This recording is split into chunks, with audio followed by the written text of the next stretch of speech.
धन्यवाद, धन्यवाद, धन्यवाद, धन्यवाद, धन्यवाद। परमपिता परमेश्वर, हम आपका हृदय से धन्यवाद करते हैं क्योंकि आप धन्यवाद की योग्य हैं। आपका आदर करते हुए आपके समीप आते हैं और अपने आप को समर्पित करते हैं क्योंकि प्रभु हमारा समर्पण हमारी जय है।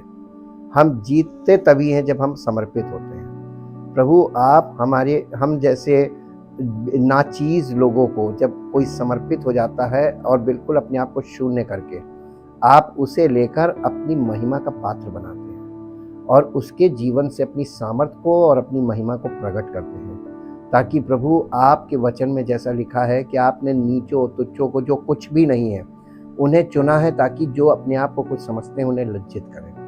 आपकी महिमा का कारण हम बने, आपके राज्य में आपकी इच्छा के अनुसार बढ़ें और आपकी मर्जी हम सब के जीवन में पूरी हो ताकि आपकी महिमा प्रकट हो। धन्यवाद के साथ इस प्रार्थना को आपके इकलौते पुत्र प्रभु यीशु मसीह के नाम से मांगते हैं, आमीन। Praise the Lord. Kingdom of God part 80 में हम लोग आज करेंगे Bible study about false prophets in the Old Testament. पुराने नियम में झूठे भविष्यवक्ताओं के विषय में हम अध्ययन करेंगे। बहुत छोटा सा पार्ट हमने लिया है, इसको भी हम लोग कई पार्ट्स में ही पूरा कर पाएंगे। और सबसे पहले मेरे लिए पद पढ़ दे, दूसरा पत्रस उसका 2 अध्याय उसका पहला पद।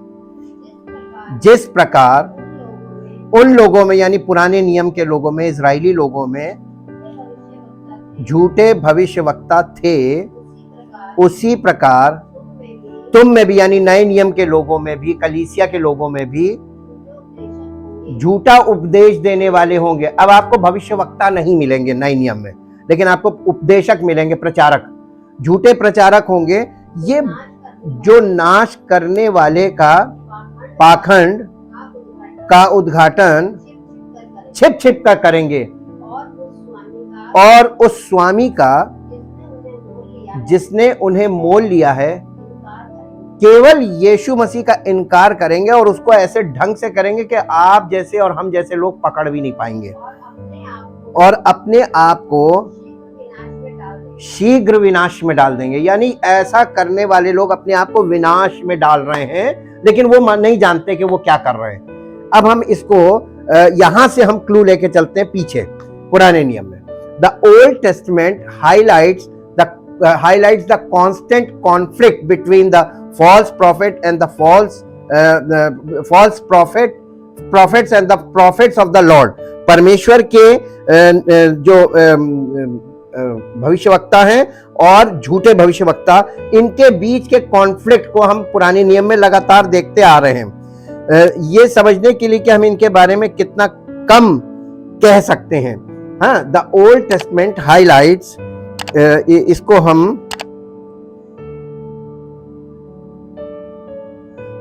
पुराना नियम झूठे भविष्यवक्ताओं और प्रभु के भविष्यवक्ताओं के बीच निरंतर संघर्ष पर प्रकाश डालता है। अतीत में उनके बीच अंतर करना मुश्किल था, लेकिन ये करना ही था। यानी पुराने नियम के समय में बहुत मुश्किल था इनके बीच में अंतर कर पाना। उन लोगों के पास कोई रिसोर्सेज नहीं थे, लेकिन धन्यवाद करना चाहिए परमेश्वर का कि हमारे पास रिसोर्सेज हैं। अब देखते हैं हमारे पास क्या क्या रिसोर्सेज, उनके पास क्या नहीं था। But it had to be done, यानी ये करना ही था। व्यवस्था विवरण की पुस्तक 18 अध्याय उसका 20 से 20, 21, 22 3 पद पढ़ दीजिए। परंतु जो नबी अभिमान करके मेरे नाम से कोई ऐसा वचन कहे जिसकी आज्ञा मैंने उसे ना दी हो, या पराये देवताओं के नाम से कुछ कहे, वो मार डाला जाए। ये पुराने नियम में लोगों को बताया गया था, व्यवस्था की पुस्तक में ये लिखा हुआ जी। और यदि तू अपने मन में कहे जो वचन यहोवा ने नहीं कहा, उसको हम किस रीति से पहचाने? तो पहचान ये है कि जब कोई नबी यहोवा के नाम से कुछ कहे और तब यदि वो वचन ना घटे और पूरा ना हो जाए, तो वो वचन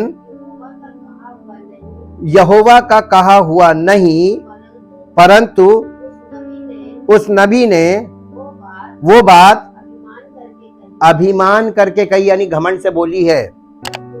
तू उससे, उस व्यक्ति से, ऐसे भविष्यवक्ताओं से डरना नहीं। बिल्कुल झूठे भविष्यवक्ताओं से डरने की जरूरत नहीं है।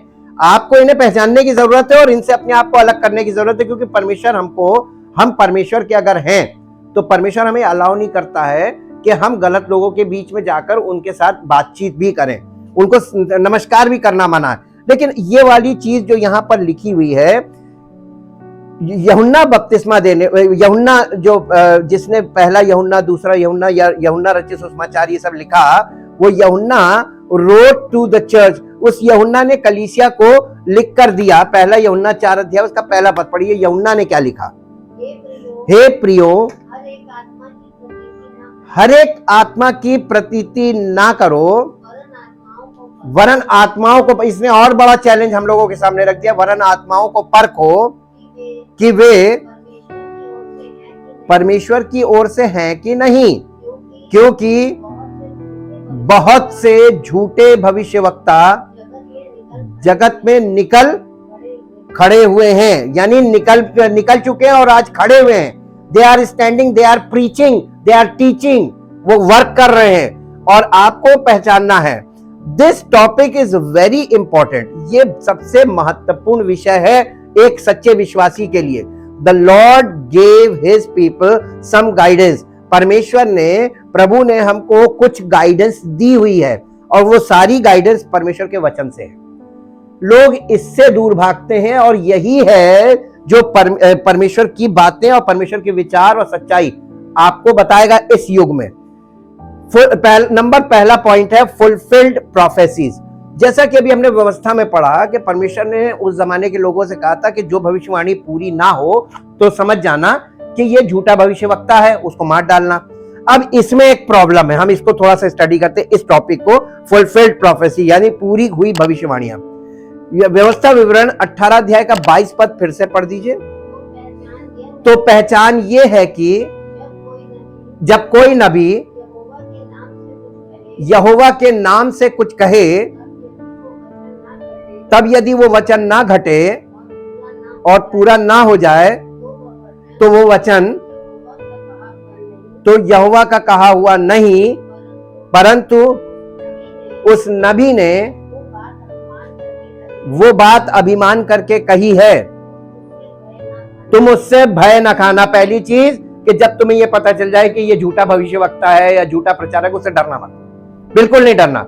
क्योंकि अक्सर मालूम है लोगों के अंदर एक धारणा काम करती है कि ये परमेश्वर का अभिषेक जन है, ये परमेश्वर का सेवक है, हम इसको उल्टा सीधा बोलेंगे तो परमेश्वर हमसे नाराज होगा। ना, सबसे ज्यादा अगर किसी ने बोला तो परमेश्वर के इकलौते पुत्र प्रभु यीशु मसीह ने बोला सबसे ज्यादा।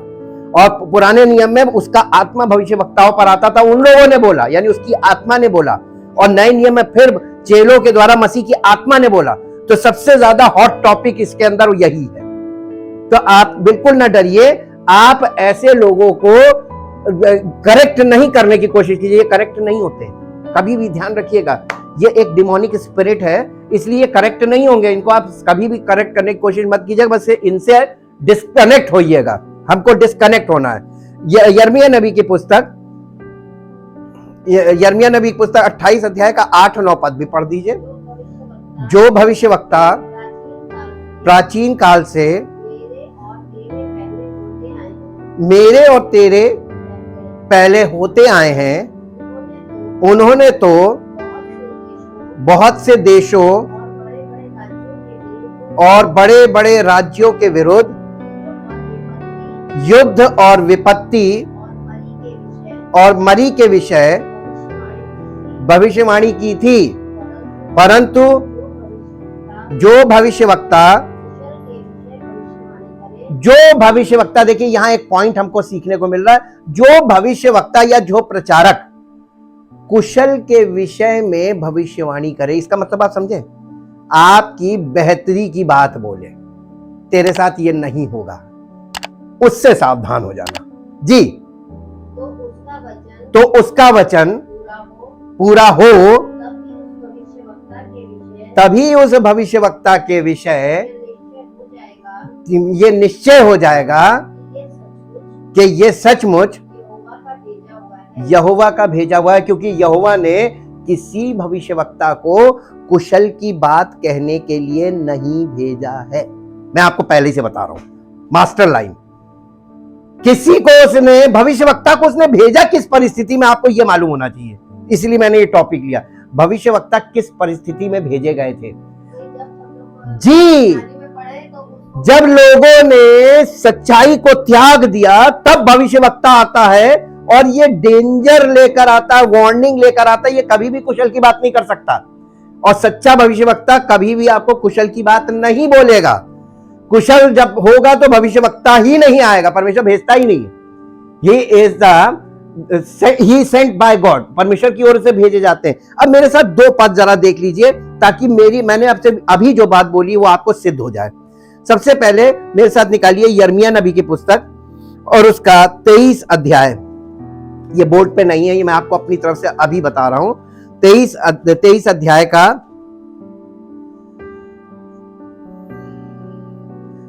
उसका 10 और 11 पद पढ़ दीजिए। क्योंकि यह देश व्याभिचारियों से भरा हुआ है, इस पर ऐसा श्राप पड़ा है कि ये विलाप कर रहा है, वन की चराइयां भी सूख गईं, लोग बड़ी दौड़ तो दौड़ते हैं परंतु बुराई ही की ओर दौड़ते हैं, और वीरता तो करते हैं परंतु अन्याय ही के साथ। क्यों ऐसा क्यों हुआ? रीजन, क्योंकि भविष्यवक्ता और याजक दोनों भक्तिहीन हो गए। अब अपने भवन में भी, परमेश्वर खुद बता रहा, हमको इंफॉर्मेशन दे रहा, अपने भवन में भी मैंने उनकी बुराई पाई है। यहोवा की यही वाणी है। आप इस पॉइंट को हमेशा याद रखिएगा। और इसके साथ एक और सबोपदेशक की पुस्तक, the book of Ecclesiastes in English, सबोपदेशक की पुस्तक और उसका अध्याय 3 और उसका 16 पद, 16 और 17 दोनों पद पढ़ दीजिए। फिर मैंने संसार में क्या देखा कि न्याय के स्थान में भी, ये न्याय का स्थान किसके हाथ में होता था पुराने नियम में? राजा के हाथ में।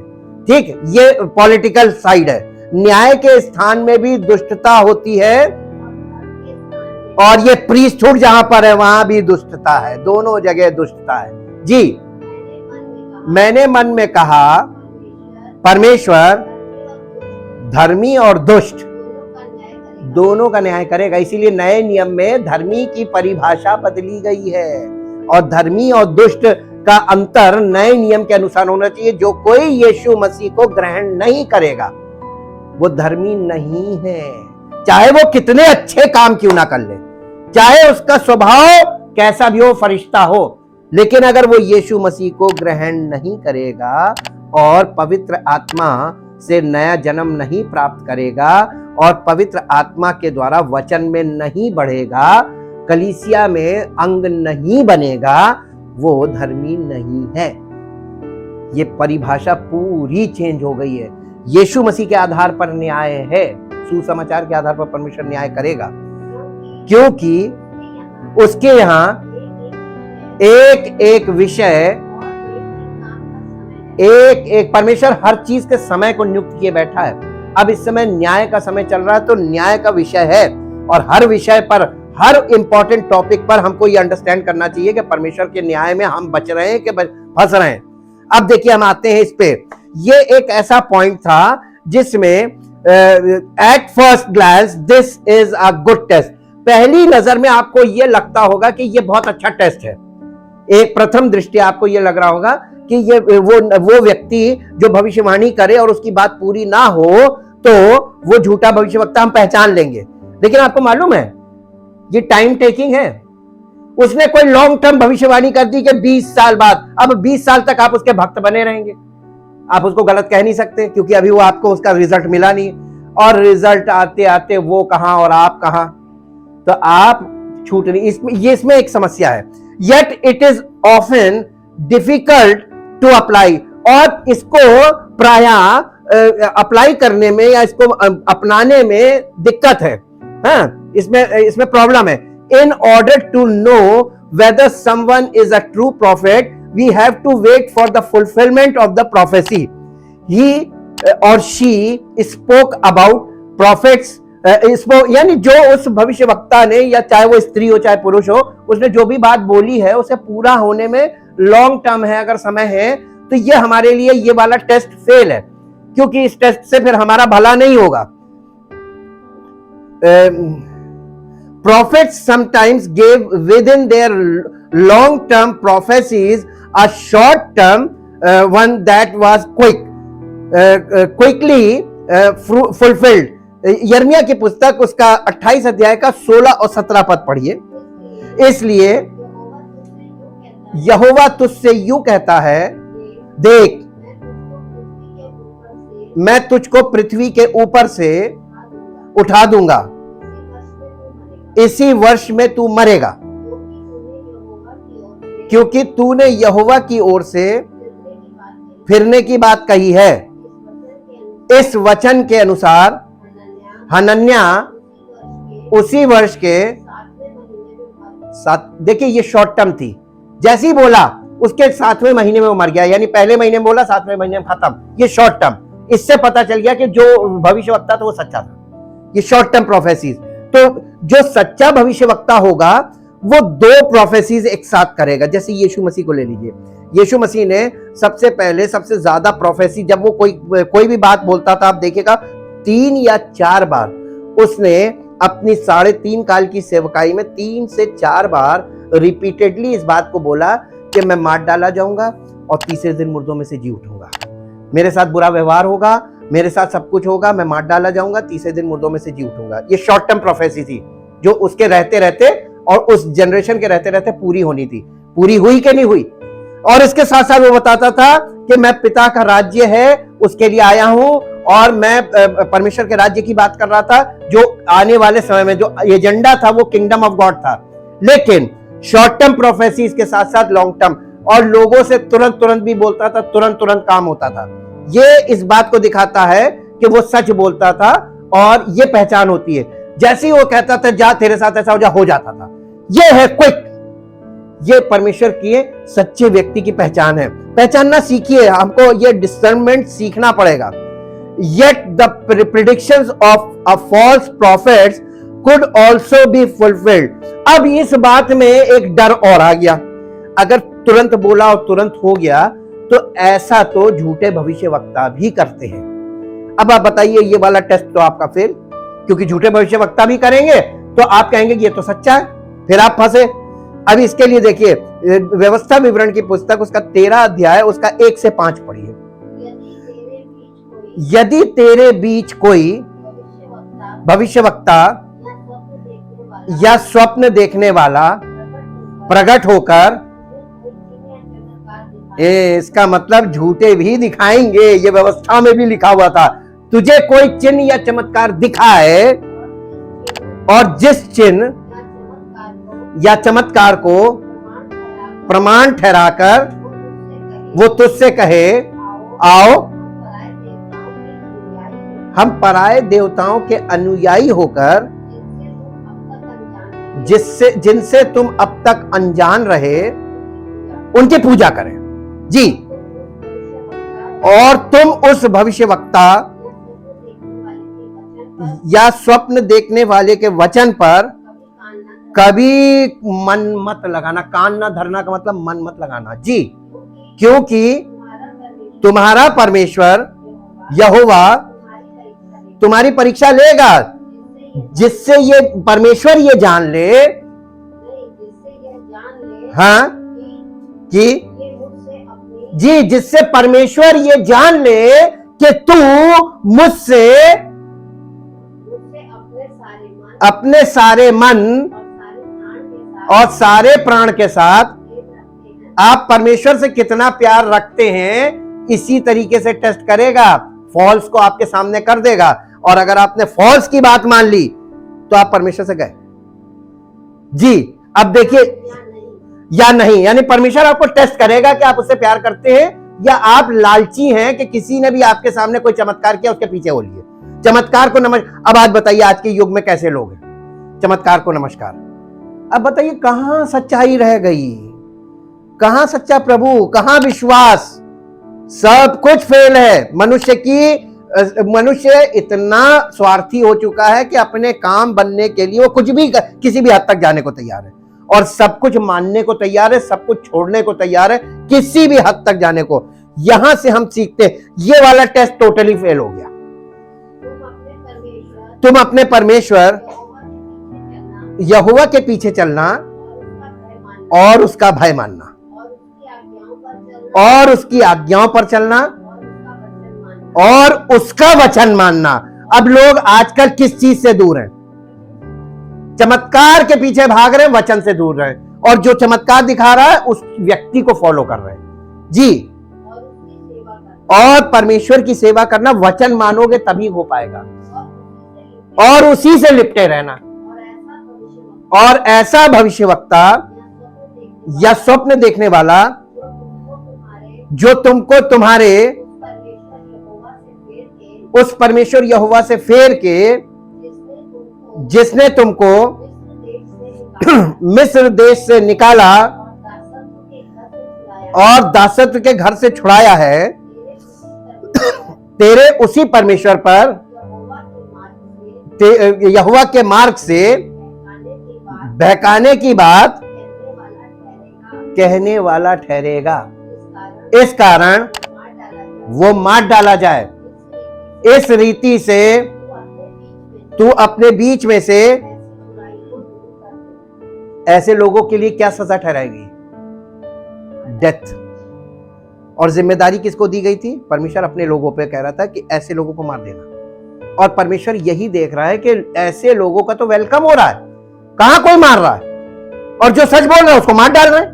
आप कल हमने देखा था, सच्चे सारे मारे गए लेकिन झूठा एक भी नहीं मारा गया, उसका तो वेलकम होता है। इससे परमेश्वर जान लेता है कि ये लोग, ये कम्युनिटी और मेरे लोग जो अब मेरे कहलाते हैं, ये किस दिशा में जा रहे हैं। कितना अच्छा उसके पास सिस्टम है, और वचन हमें ये बात सिखाता है।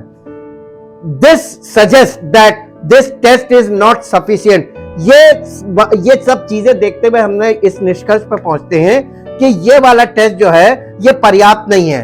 इन इटसेल्फ, ये अपने आप में पर्याप्त नहीं है to know whether a prophet is from God, कि परमेश्वर ये भविष्यवक्ता परमेश्वर की ओर से है कि नहीं। ये वाला टेस्ट फेल। ये पुराने समय की बात हो गई। अब हम आगे बढ़ते हैं दूसरे पॉइंट पे, करेक्ट थियोलॉजी, यानी परमेश्वर का जो ये धर्मशास्त्र है, पुस्तक, कौन सी पुस्तक पढ़ रहा है, किस पुस्तक की शिक्षा हमारे पास है, ये बहुत इंपॉर्टेंट है। ये थियोलॉजिकल टेस्ट है। The message from a new prophet had to agree with God's former revelation, यानी नए नियम के अनुसार या नए प्रकाशन को लेकर कोई व्यक्ति आए, कोई शिक्षक आए, कोई सेवक आए, वो परमेश्वर के सेवक के रूप में आएगा और आपसे प्रकाशन की बात करने लगे, और वो बात जो वो कर रहा है वो परमेश्वर के पुराने नियम से मैच ना करे।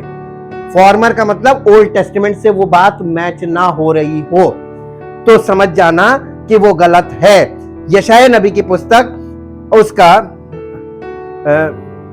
एक मिनट, यशायाह नबी की पुस्तक 30 अध्याय का 8 और 9 पद पढ़िए।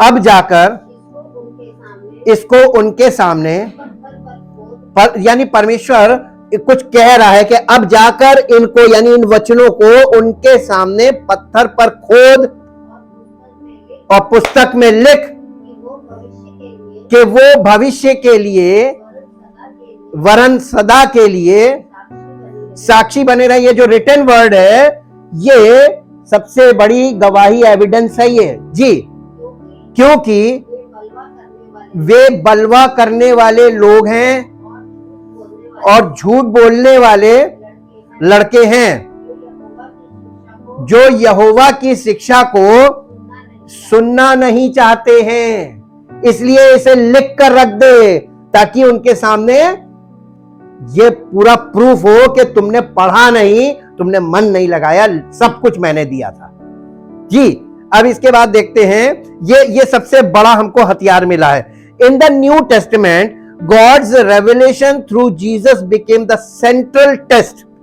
नए नियम में प्रभु यीशु मसीह सबसे बड़ा केंद्र परीक्षण है। इससे बड़ा कोई आपको टेस्ट नहीं मिलेगा। सेंट्रल टेस्ट है ये, हाँ, central test with the written word, जो लिखित वचन के साथ है। पुराना नियम उसी के विषय में लिखा गया, उसके आने के विषय में लिखा गया, उसकी क्या वो करेगा उसके विषय में लिखा गया। और नया नियम इस बात को प्रमाणित कर रहा है कि उसने जैसा लिखा था उसके विषय में वैसा उसने किया, और मृत्यु पर जयवंत हुआ, पाप पर जयवंत हुआ, और पुनरुत्थान के साथ महिमा के साथ ऊपर उठाया गया और पिता के दाहिने बैठा। आज वो जीवित है। ये पूरा प्रमाणित हो गया। ठीक, अब ये with the written word to show whether a prophet was true, कि वो भविष्यवक्ता कितना सच्चा है, ये आप देख सकते हैं। पहला यूहन्ना 4 अध्याय का 2 और 3 पद पढ़िए। परमेश्वर का आत्मा तुम इस रीति से पहचान सकते हो, जो आत्मा मान लेती है कि यीशु मसीह शरीर में होकर आया है, वो परमेश्वर की ओर से है।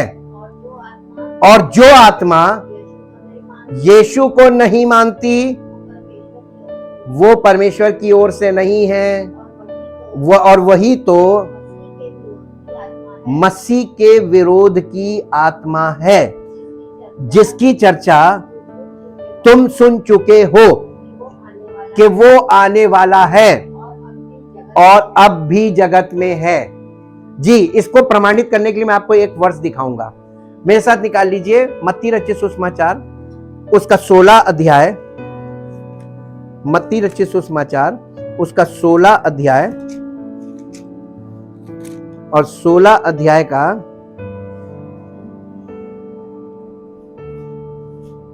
16 अध्याय का 13, 14, 15 पद पढ़ दीजिए। यीशु कैसरिया फिलिप्पी के प्रदेश में आया और अपने चेलों से पूछने लगा, लोग मनुष्य के पुत्र को क्या कहते हैं? उन्होंने कहा, कुछ तो यूहन्ना बपतिस्मा देने वाला कहते हैं। यूहन्ना बपतिस्मा देने वाला जो है वो मर चुका था, उसका गला काट दिया गया था, गर्दन काट दी गई थी, वो मर चुका था। लोग यीशु मसीह को सोच रहे थे कि वही आ गया फिर से पुनर्जन्म। जी, और कुछ एलिया समझ रहे थे कि ये एलिया आ गया, पुराने नियम का भविष्यवक्ता, और कुछ यर्मिया समझ रहे थे। देखिए, इसका मतलब यर्मिया, एलिया, यूहन्ना ये बिल्कुल सच्चे थे, क्योंकि यीशु मसीह में ये लोग ये 3 को देख रहे थे। जी, या भविष्यवक्ताओं में से कोई एक कहते हैं। उसने यानी यीशु मसीह ने उनसे कहा, परंतु तुम मुझे क्या कहते हो? शमौन पतरस ने उत्तर दिया, तू जीवते परमेश्वर का पुत्र। यीशु मसीह देह में था ना, और इसने क्या कहा? तू जीवते परमेश्वर का पुत्र मसीह है। ये बात इसने किसी के सिखाए बोली, किसी के बुलवाए बोली, या इसने वाकई में उसको पहचान लिया था? यस, आगे पढ़ दीजिए। यीशु ने उसको उत्तर दिया, हे शमौन, योना के पुत्र, तू धन्य है, क्योंकि मांस और लहू ने नहीं, परंतु मेरे पिता ने जो स्वर्ग में है। ये प्रकाशन था। यीशु मसीह को ये कहना कि तू जीवते परमेश्वर का पुत्र मसीह है, ये प्रकाशन की बात थी। और बिना पवित्र आत्मा के या परमेश्वर की आत्मा के कोई कह नहीं सकता कि यीशु ही प्रभु है। याद आया? लिखा हुआ है, बिना पवित्र आत्मा के कोई नहीं कह सकता। इसका मतलब हमारा ये मान लेना और अंगीकार करना कि यीशु ही प्रभु है, पवित्र आत्मा का फल है, और बिना पवित्र आत्मा के ये संभव नहीं है। ये सेंट्रल टेस्ट है। अब हम आते हैं इस पे कि इसका एक और पद पढ़ दिए, यूहन्ना रचित सुसमाचार 17 अध्याय 17 पद। सत्य के द्वारा उन्हें पवित्र कर, तेरा वचन सत्य है। क्या है सत्य? प्रभु यीशु मसीह ने कहा कि मार्ग, सत्य और जीवन मैं ही हूं। लेकिन इस मार्ग में, इस सत्य को पहचानना और इस मार्ग में, इस सत्य के मार्ग में चलना, ये तुम्हारे लिए शारीरिक तौर पर संभव नहीं होगा। इसलिए उसने कहा था कि तेरा वचन, यानी पिता से कह रहा है कि तेरा वचन सत्य, सत्य के द्वारा पवित्र कर, यानी ये रिटन वर्ड की बात कर रहा है। ये सत्य है। इससे जब हम पवित्र हो जाते हैं तब पवित्र आत्मा हमें हमारे सत्य के मार्ग में हमारी अगुवाई करता, पवित्रता के साथ। जी, अब although this test is more difficult, हालांकि ये वाला टेस्ट बहुत कठिन है, मोर डिफिकल्ट टू फॉल्सिफाई, इसको झूठा ठहराना बहुत मुश्किल है, लेकिन इट कैन बी फॉल्सिफाइड, ये भी झूठा ठहराया जा सकता है। अब बताइए कोई विकल्प बचा? अभी इसके 2 पॉइंट आपको मंडे को मिलेंगे, 2 पॉइंट इस स्टडी के आपको मंडे को देंगे। लेकिन आज हम ये जो दूसरा पॉइंट है ये बहुत टफ है, लेकिन इसको भी झुटलाया जा सकता है। The apostle Paul wrote about false apostles, प्रेरित पौलुस ने झूठे प्रेरितों के विषय में के बारे में लिखा है कि वो कैसे इसको झुटलाएंगे। इस चीज को भी झुटलाया जा सकता है कि यीशु ही प्रभु है, कह देंगे यीशु ही प्रभु है, फिर भी वो झूठी आत्मा होगी। कैसे? 2 कुरिन्थियों 11 अध्याय 13-14 पद, क्योंकि ऐसे लोग झूठे प्रेरित और छल से काम करने वाले और मसीह के प्रेरितों का रूप धरने वाले हैं। ये कोई अचंभे की बात नहीं, क्योंकि शैतान आप भी ज्योतिर्मय ले। आप शैतान को कैसे पहचानोगे? अगर आपने उसे नहीं पहचाना तो आप परमेश्वर को नहीं पाओगे। ये हम लोगों के सामने ऐसा चैलेंज रखा गया है, जिसने पहचाना वो परमेश्वर तक पहुंच गया, जिसने इनको नहीं पहचाना वो इन्हीं में फंस के रह जाएगा। जी, अब ये टफ चीज आ गई। Yet those who know the truth as it is in Jesus will not be deceived. ये यहाँ पे लास्ट में इन्होंने बोला, हालांकि वो लोग जो सत्य को जान गए हैं, वो जो मसीह में है, यीशु में है, वो लोग इस धोखे में नहीं आएंगे, बच सकते हैं। जो यीशु को जान गए, जो सत्य को जान गए, जो यीशु में है, यीशु में सत्य है। और अब इसीलिए हम इसका कंक्लूजन देते हैं। आज ये 2 पॉइंट का हम कंक्लूजन देते हैं। कंक्लूजन क्या है? हमारे पास क्या रास्ता बचने का? कंक्लूजन ये है, apostle Paul suggest the Ephesian church, प्रेरित पौलुस कलीसिया को, इफिसियों की कलीसिया को इस बात का सजेशन दे रहे हैं, उनसे आग्रह कर रहे हैं कि इफिसियों 6 अध्याय उसका 10 और 11 पद पढ़ दीजिए। इसलिए प्रभु में और उसकी शक्ति के प्रभाव में हमारे पास एक ही रास्ता बचता है। प्रभु में और उसकी शक्ति के प्रभाव में बलवंत बनो, परमेश्वर के सारे हथियार बांध लो कि तुम शैतान की युक्तियों के सामने खड़े रह सको। अब परमेश्वर हमें शैतान से भागने के लिए नहीं कह रहा है, छिपने के लिए नहीं कह रहा है, सामना करने के लिए कह रहा है, लेकिन पूरी तैयारी के साथ सामना करने के लिए खड़े हो। देखो तुम्हारे पास से कैसे भागेगा। अब इसको इंग्लिश में पढ़ दीजिए, यही 2 verse, Ephesians chapter 6 verse 10 and 11। Thank you Jesus, thank you Jesus.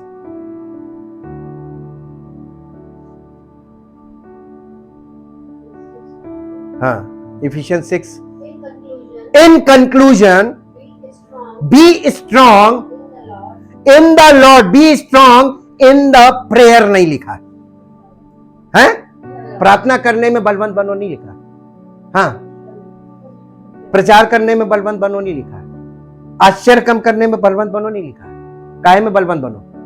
प्रभु में बलवंत बनो, ये स्वभाव की बात है। जी, बी एम्पावर्ड, देखिए बलवंत बनो किस में, be empowered through your union with him, प्रभु के साथ जुड़े रहने से प्रभु की सामर्थ तुम्हारे अंदर बहने लगे, इसको कहते हैं बलवंत बनो।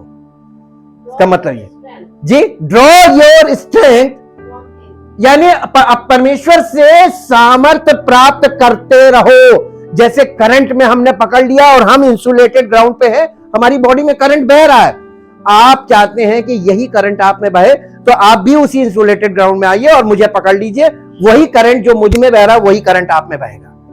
जिसको कह रहे draw from your power from him, जी, that strength which his boundless might, यानी उसकी पराक्रम की, उसकी सामर्थ के द्वारा, जो सामर्थ हमें मिलती है उसके द्वारा वो सामर्थ हमारे अंदर पाई जाए। तो ये बॉडी ऑफ क्राइस्ट में बने रहने के लिए आपके आवश्यक है, तभी मिलेगी जी। पुट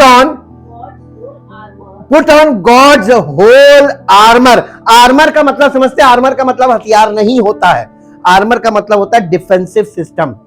मिलिट्री में हथियार जो है वो अलग होता है, उसको आर्म्स एंड एमिनिशंस बोलते हैं, आर्टिलरीज बोलते हैं, लेकिन आर्मर का मतलब होता है डिफेंसिव पार्ट, कि एक सेना लड़ेगी तभी, जब वो डिफेंसिव होकर लड़ेगी तभी तो उसको नुकसान पहुंचाएगी दुश्मन को। लड़ने चले गए और अपने आप को बचाया नहीं कहीं से, और एक ही गोली में ढेर हो गए या 10 को मार के मर गए, ये नहीं होना है हमें जी। The armour of a heavy arm soldier which God supply, ये जो डिफेंसिव सिस्टम है हमारा सुरक्षा कवच, ये परमेश्वर की ओर से हमें दिया जाएगा जी। That you may be able successfully to stand up against all the strategies and the deceits of the devil. शैतान की हर युक्ति को फेल करने के लिए तुम्हें परमेश्वर के साथ मसीह में ऐसा रहना है, क्योंकि मसीह जयवंत है, तुम तभी जयवंत बने रहोगे, वरना तुम्हें कहीं कहां, जहां तुम्हें कमजोर पाएगा वहीं पटक देगा। ये 2 पॉइंट हमने आपको बताए, और इसके बाद तीसरा पॉइंट, नैतिक आधार पर हमको, हमारे पास टेस्ट होता है, नैतिक आधार पर भविष्यवक्ता को चेक करना, और चौथा है उसके फलों के द्वारा। ये 2 हम मंडे को इसको देखेंगे, कल संडे है, लेकिन आपको ये अभी 2 पॉइंट बताए और ये दोनों पॉइंट फेल है, वो दोनों पॉइंट में भी आप कहीं ना कहीं धोखा खा सकते हैं। इसलिए सबसे कंक्लूजन की बात ये है, इफिसियों 6:10-11, इसको इंग्लिश में समझेंगे तो आपको क्लियर हो जाएगा कि प्रभु की शक्ति में बलवंत बनना किसे कहा गया है। Thank you, thank you, thank you Jesus. परम पिता परमेश्वर, हम आपका हृदय से धन्यवाद करते हैं आपके पवित्र वचनों के लिए, लिखित वचन के लिए भी और स्पोकन वर्ड के लिए भी, जो पवित्र आत्मा के द्वारा हम सुनते हैं। और चाहते पिता परमेश्वर, आपका वचन जो अटल है, जो इटर्नल है, और आपकी पवित्र सामर्थ, इसी के द्वारा, आपके वचन के द्वारा हम पवित्र किए जाते हैं, और पवित्र आत्मा के द्वारा संचालित तभी होंगे जब हम पवित्र होंगे, जब वचन को हम अच्छी तरीके से समझने लगते हैं और वचन को ग्रहण करके अंडरस्टैंडिंग के साथ पवित्र आत्मा की अगुवाई में चलने लगते हैं, तभी हम जयवंत और फलवंत होते हैं। चाहते पिता परमेश्वर, हम आपकी हर बात को और हर भावना को पहचानने वाले और समझने वाले हों, ताकि हमारा हृदय अपने परमेश्वर की तरफ हमेशा रहे और हम परमेश्वर के साथ लिपटे रहें, जैसा आपके वचन में है, ताकि हम आपके कहलाएं और आपकी महिमा का कारण बने और आपकी सामर्थ्य को प्राप्त करके जयवंत और फलवंत हो। धन्यवाद के साथ इस प्रार्थना को आपके इकलौते पुत्र प्रभु यीशु मसीह के नाम से मांगते हैं, आमीन। Praise the Lord. परमेश्वर आपको आशीष दे।